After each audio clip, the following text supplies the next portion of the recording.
S'il était venu pour dire péché, Adam et Ève allaient dire non. Il va les persuader. Il va les convaincre. Il va les persuader. Il va persuader Adam et Ève de sortir du dessous du parapluie du gouvernement de Dieu. Il dit, vous voyez comment c'est subtil? S'il dit, il dit à quelqu'un tout de suite là, va pécher, personne ne va pécher. Il te dit que le gouvernement, le parapluie de Dieu là, c'est trop difficile. Le gouvernement de Dieu là, c'est trop difficile. Il te convainc de sortir du dessous du gouvernement de Dieu. Et tu es exposé en ce moment. Il est arrivé à les convaincre que le gouvernement de Dieu est difficile. Il est arrivé à les convaincre que Dieu n'est pas un bon patron. Il est arrivé à les convaincre que Dieu n'est pas amour. Dieu vous empêche de faire ça. Dieu ne veut pas votre promotion. Dieu ne veut pas votre émancipation. C'est pourquoi les colonies d'Afrique ont combattu contre les Français. Parce qu'ils veulent leur émancipation. Ils veulent leur indépendance. Les gens ont pris des armes. C'est ça que Satan a fait dans le jardin. Et qu'il a amené Adam et Ève à faire. Dieu était sur eux. La hiérarchie de Dieu, la hiérarchie est très importante. Écoutez-moi, peuple de Dieu. C'est pourquoi dites au pasteur, écoutez. La hiérarchie de Dieu. Dieu en haut, Adam et la création. Voilà la hiérarchie. Dieu en haut, l'homme et la création. Si Adam se soumet à l'autorité de Dieu, à la hiérarchie de Dieu, la hiérarchie inférieure se soumet à Adam. Et c'est la même chose avec la famille. C'est la même chose avec l'église. C'est la même chose avec la société. On trouve le même schéma. Dans la famille, le mari est chef de famille. La femme est l'aide avec les enfants. Et ensuite, les autres choses viennent. Dans l'église, il y a Jésus-Christ. Et ensuite, les pasteurs et les membres viennent. Dans la société, il y a le gouvernement. Il y a Dieu, le gouvernement. Si le gouvernement est soumis à Dieu, le pays va dans la paix. Mais si le gouvernement est rebelle à Dieu, le pays a des problèmes. Si le mari est rebelle à Dieu, la famille a des problèmes. Si le pasteur est rebelle à Dieu, l'église a des problèmes. Quoi que le mari fasse, s'il est rebelle à Dieu, il crée des problèmes. Le pasteur, c'est la même chose. S'il est rebelle à Dieu, il crée des problèmes à l'église. Le gouvernement, c'est la même chose. C'est pourquoi on dit un peuple sous le gouvernement de Dieu. Un homme sous le gouvernement de Dieu. Adam était un homme sous le gouvernement de Dieu. C'est pourquoi ce n'est pas Ève qui a péché. Non. C'est l'homme, c'est le mari. Et c'est le mari qui crée problème à la famille.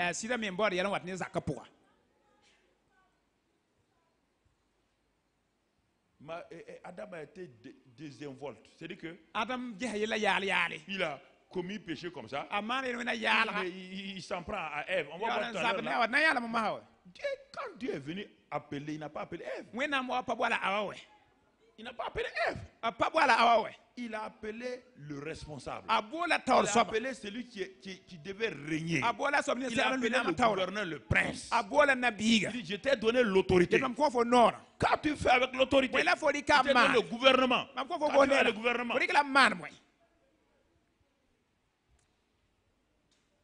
C'est pourquoi quand la femme sort hors du gouvernement de son mari, les douleurs commencent. Quand Dieu a dit à la femme, tu auras des douleurs. L'homme n'aura pas de douleurs. L'homme devait verser sa sueur. Mais la femme, les douleurs augmentent. La femme souffre. Elle ne veut pas se soumettre là. Elle souffre moralement. Elle souffre terriblement. C'est ça que les femmes doivent comprendre. Quand une femme sort de l'autorité de son mari, les souffrances commencent pour elle. Est-ce que nous comprenons? C'est pourquoi quand un gouvernement, un membre d'un gouvernement sort de l'autorité de son président, il se crée des problèmes. Il est combattu automatiquement. C'est un principe divin.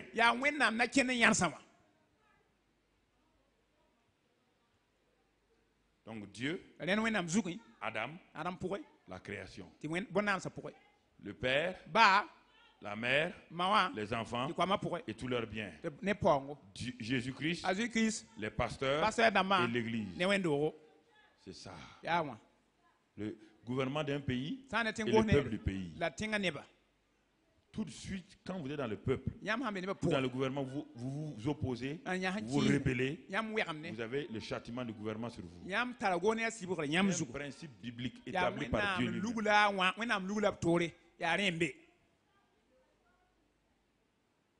Si tu ne veux pas que Dieu règne, c'est difficile que quelqu'un règne sous toi. Les gens se rebellent contre toi. Quand un mari refuse le règne de Dieu, la femme et les enfants rentrent dans l'insoumission, dans la rébellion. Rentre dans la rébellion. Il a beau expliquer, il a beau justifier. Tant qu'il ne revient pas sous le règne de Dieu, sa femme et ses enfants ne peuvent pas revenir. C'est un principe biblique.